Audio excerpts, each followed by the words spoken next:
திருமணங்கிறதே இருமணம் ஒன்றா இணையுது பாருங்க, அதாங்கய்யா திருமணம்.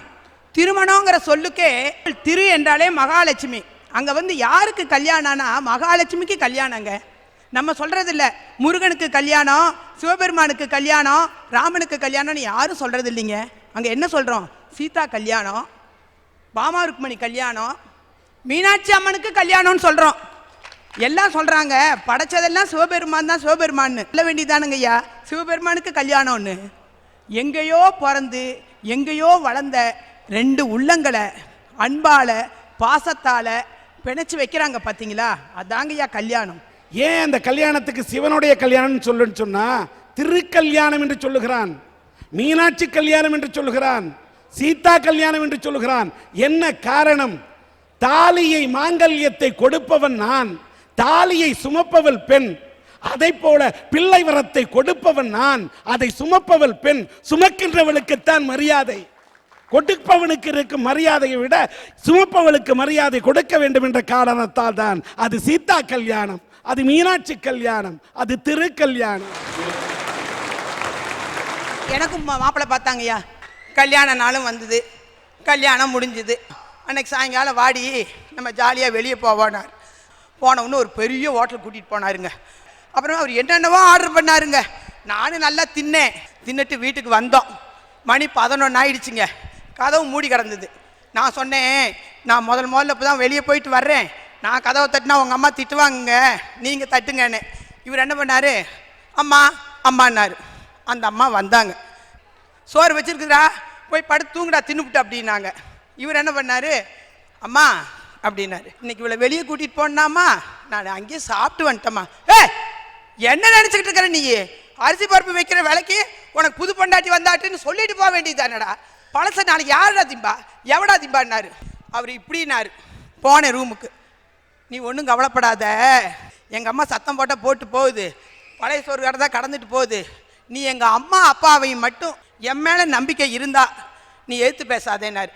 அந்த நம்பிக்கையை இன்னைக்கு வரைக்கும் நான் எங்கள் மாமனார் மாமியார் எதிர்த்து பேசுறதே கிடையாதுங்க. அப்படிப்பட்ட புருஷன் கிடைச்சது எனக்கு வரந்தானுங்க. நீங்கள் எங்கள் வீட்டுக்காருக்கு பெரியம்மா வந்துருச்சுங்க.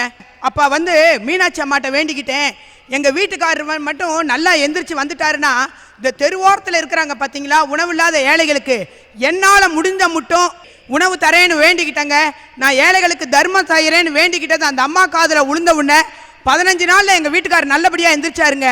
அன்னைக்கு வேண்டிக்கிட்டது இன்னைக்கு வரைக்கும் செயல்படுத்திக்கிட்டு இருக்கிறேங்க. எங்கள் வீடு வந்து டிவிஎஸ் நகரில் இருக்குங்கய்யா. நான் பழங்கானத்தில் இறங்கி டிவிஎஸ் நகருக்கு போவேன். அங்கே ஒரு பெரியவர், அந்த சாக்கடை தண்ணி போகும், இங்கே இருக்கிறவங்களுக்கு தெரியும்னு நினைக்கிறேன். அதுக்கு தண்ணிக்கு ஒரு அணையாட்டம் கட்டி விட்டுருப்பாங்க. அந்த சாக்கடை தண்ணி நாற்றத்தில் நம்ம 10 அடி தள்ளி போவோம். அந்த பெரியவர் என்ன தெரியுமா செய்வார்? அந்த தண்ணியை எடுத்து ஊற்றிக்குவாருங்கய்யா. எனக்கு ஒரே கவலை, என்னடா நம்ம தகப்பனா இருந்தால் விடுவோமா, அவரை வேற ஆளாகவே நான் பார்க்கலீங்கய்யா, தகப்பனா பார்த்தேங்கய்யா. நான் போய் ஒரு நாள் எங்கள் வீட்டுக்கார்ட்ட போய் கேட்டேன், இந்தாங்க அவர் ரொம்ப இதாக இருக்கிறாருன்னு. அவர் நல்ல பேண்ட் ஷர்ட்டு ஒரு உள்ளாடை எனக்கு வாங்கி கொடுத்தாருங்கய்யா. வாங்கி கொடுத்த உடனே நான் கொண்டு போனேன் அவர்கிட்ட. ஐயா அப்படின்னு. அவர் உடனே என்ன தெரியுங்களா சொன்னார்? அம்மான்னாரு. நான் தெரிஞ்சுக்கிட்டேன் இவர் பைத்தியம் இல்லை சித்தர்னு நினச்சிக்கிட்டேங்க. அந்த இடத்துல நான் அவரை ஒன்று சொன்னாருங்கய்யா, என்னையோட கீழ்நிலையில் இருக்கிறான் பாத்தியா, அவனுக்கு கொண்டு குடும்பம்னாரு. அவருக்கே எல்லாம் திறந்து கிடக்குதுங்க. அப்படியே நான் நினச்சேன், நம்ம பிறந்ததே வேஸ்ட் அந்த பிறவியில் அப்படின்னு நினச்சேன் நான். நம்ம செய்ய வேண்டியது எவ்வளவோ இருக்குது. இதுக்கெல்லாம் வந்து எனக்கு வந்து பின்னாடியாக இருந்து என்னை உந்துதலாக இருக்கிறது என் கணவர் இருந்தாங்க. ஒவ்வொரு பொண்ணு பின்னாடியும் ஒரு ஆண் இருக்கிறாருங்க, இருக்கிறாரு. அதனால் நான் சொல்றது, திருமணம் வந்து வரமேதான் சொல்லி சாபம் கிடையாது. முதுமை சாபம். முதுமை தான் உலகத்திலே மிகப்பெரிய சாபம்.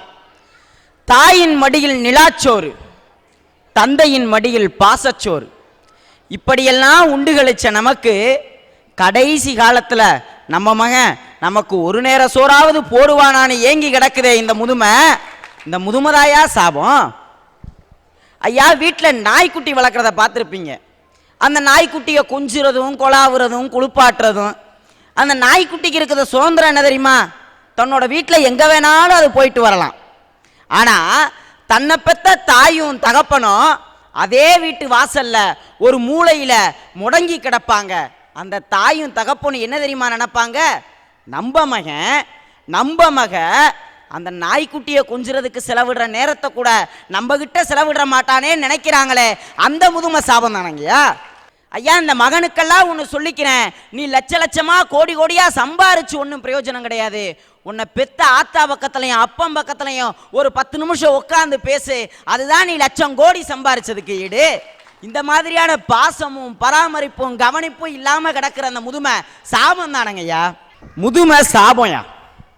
மூத்தோர் சொல்லும் முதுநெல்லுக்கனியும் முன்னறிணிக்கும் பின்னர் கசக்கும்னு சும்மாவா சொன்னாங்க? ஐயா, ஒரு வீட்டில் தாத்தாவும் பாட்டி இருந்துட்டா 10 லட்சம் புத்தகத்துக்கு சமம். அதாவது நடமாடக்கூடிய பல்கலைக்கழகத்தை நீங்கள் பார்த்துருப்பீங்க. அந்த தாத்தாவும் பாட்டியும் நடமாட முடியாத பல்கலைக்கழகம். ஐயா, இன்னைக்கு அந்த நூல்களெல்லாம் நம்ம நூலகங்கிற வீட்டில் வச்சுக்காம இடக்கடங்கிற முதியோர் இல்லத்தில் போகிறோமே, அந்த முதுமையை தானே நான் சாபம்னு சொல்லிக்கிட்டு இருக்கேன். ஐயா, ஒரு ட்ரெயினில் 3 நாட்டுக்காரனும் போனானா. அப்போ ஒரு நாட்டுக்காரன் என்ன பண்ணானா, இவங்க 2 நாட்டை கூட நம்ம தாண்டா சிறந்ததுன்னு காட்டணும்னு முடிவு பண்ணிவிட்டு அவன் நாட்டிலேயே விலை உயர்ந்த உன்னை தூக்கி வெளியில் போட்டானா.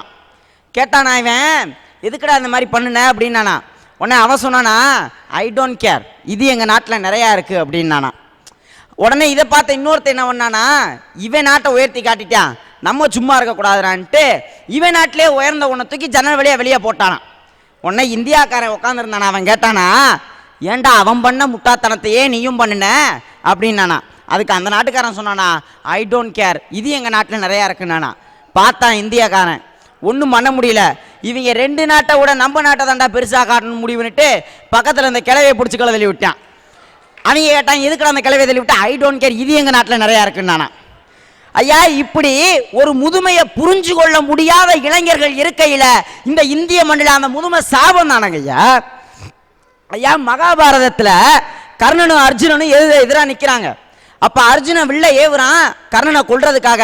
முகத்தை பார்க்குறான் தர்மம் மாதிரி தெரியுது, மார்பை பார்க்குறான் பீமனுடைய மார்பு மாதிரி தெரியுது, காலை பார்க்குறான் குந்தி தேவியினுடைய கால் மாதிரி தெரியுது.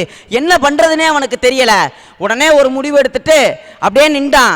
உடனே தர்மம் சொன்னான், ஏண்டா ஒரு கர்ணனை கூட உன்னால் கொல்ல முடியல, நீ வில்லுக்கு பேர் போனவனை எதுக்குடா சொன்ன அப்படின்னு நான் தர்மன். ஆனால் அர்ஜுனனுடைய சபதப்படி என்னன்னா, தன்னுடைய வில்லை எவன் பழிக்கிறானோ அவனை கொல்லணும். இப்போ என்ன பண்ணணும், தர்மனை இவன் கொல்லணும். ஆனால் தர்மன் அண்ணன் ஆயிட்டான். உடனே கண்ணங்கிட்டன் கேட்டான், கண்ணா இவன் என் அண்ணன், நான் கொல்லணும், ஆனால் அவன் சாகக்கூடாது, ஒரு வழி சொல்லு அப்படின்னா. உடனே கண்ணை சொன்னா, நீ அவனை எப்படி கூப்பிடுவ? வாங்கன்னு கூப்பிடுவேன் அப்படின்னா. நீ அவனை ஒரே ஒரு முறை வா அப்படிங்கிற அவமரியாதை சொல்லா கூப்பிடு, அது ஒரு கொலைக்கு சமம். நானே அப்பனா இன்னைக்கு இந்த இந்திய திருநாட்டில் எத்தனை முதியோர்கள் எத்தனை வீட்டில் கொலை செய்யப்பட்டுக்கிட்டு இருக்காங்கய்யா. அப்படிப்பட்ட முதுமையைத்தான் நாங்கள் சாபம்னு சொல்றோம். ஐயா, கிழவனுக்கும் கிழவிக்கும் 1ஆம் தேதி வர பென்ஷன் தெரியும், வீட்டில் இருக்கவங்களுக்கு 20ஆம் தேதி வர இருமல் தெரிய மாட்டேங்குது. அப்படிப்பட்ட முதுமை தானையா சாபம். தாஜ்மஹாலை பார்த்தா உங்களுக்கு என்ன தெரிய தோணும்? மும்தாஸ் ஷாஜகானுடைய காதல் தோணும். ஆனால் எனக்கு என்ன தெரியுமா தோணும்? ஷாஜகான் வயசானதுக்கு அப்புறம் அவன் மகன் தூக்கி சிறையில் அடைச்சானே, அந்த முதுமை சாபங்கிறதாயா எனக்கு தோணும். அதாவது டிஎன் சேஷன் ஒரு எலெக்ஷன் கமிஷனர் இருந்தார். அவரை பார்த்தா மிகப்பெரிய அரசியல்வாதி கூட கிடுகிடுன்னு நடுங்குவார். அவ்வளோ பெரிய ஆள். போஸ்டர் கலாச்சாரத்தையும் ஃப்ளெக்ஸ் கலாச்சாரத்தையும் அடியோட ஒழிக்கணும்னு பாடுபட்டவர். பிரதமர் தன்னை பார்க்கணும்னு கூப்பிட்ட பொழுது கூட, நான் ஒரு எலெக்ஷன் கமிஷனர், நான் உங்களை பார்க்கணுங்கிற அவசியம் இல்லை, நீங்கள் என்னை பாருங்கன்னு சொன்ன தைரியமான ஆள். இன்னைக்கு அவரே முதுமை பருவம் வந்ததுக்கு அப்புறம் ஒரு முதியோர் இல்லத்தை நாடிதான் வாழணுங்கிற நிலைமை வந்துருச்சு. அந்த தைரியமான ஆளுக்கே அந்த நிலைமைனா, சாதுவான சம்பாதிக்க தெரியாத முதியோருக்கெல்லாம் என்னையா நிலைமை? முடியாத வாழ்வதனின் முடிவை நோக்கி முகம் சுருங்க நிற்போர் தான் முதியோர். ஒரு நாள் துடிப்போடும் பிடிப்போடும் வாழ்ந்த வாழ்க்கை துவண்டதினாலே மூளையிலே முடங்கி கிடப்போர் தான் இந்த முதியோர். படிப்போடு பணியதையும் தேடித்தந்து பாங்காக ஒரு துணையையும் சேர்த்து வைத்து தம் மக்கள் விடியலினை காணச் செய்து இவர் வாழ்வில் விடியலுக்காய் ஏங்கி நிற்கிற இந்த முதுமை தான் சாபம் சாபம்னு சொல்லிட்டு இருக்கேன். ஐயா, இப்போதைக்கு நம்ம நாட்டில் காதல், காதலுக்கு மரியாதை, காதல் கோட்டை, காதலில் விழுந்தேன், காலமெல்லாம் காதல் வாழ்கன்னு எத்தனையோ படம் வந்திருக்கு. எப்படி வெற்றி படமா பிச்சு பிடிங்கிட்டு ஓடுது? ஏன்னா இளைஞர்களை காதல் அப்படி ஆக்கி வச்சிருக்குதுயா. என் கூட படித்த தோழி ஒருத்தி, அழகுனா அழகு, அப்படி ஒரு அழகு சார். அவ்வகல் எடுத்து சீவி முடியா முன்னாடி போட்டா மொழி வரைக்கும் வந்து விழுகும். அப்படிப்பட்ட அழகு. நடந்து வந்தா மதுரை மீனாட்சியே நடந்து வருதுன்னு சொல்லுவாங்க.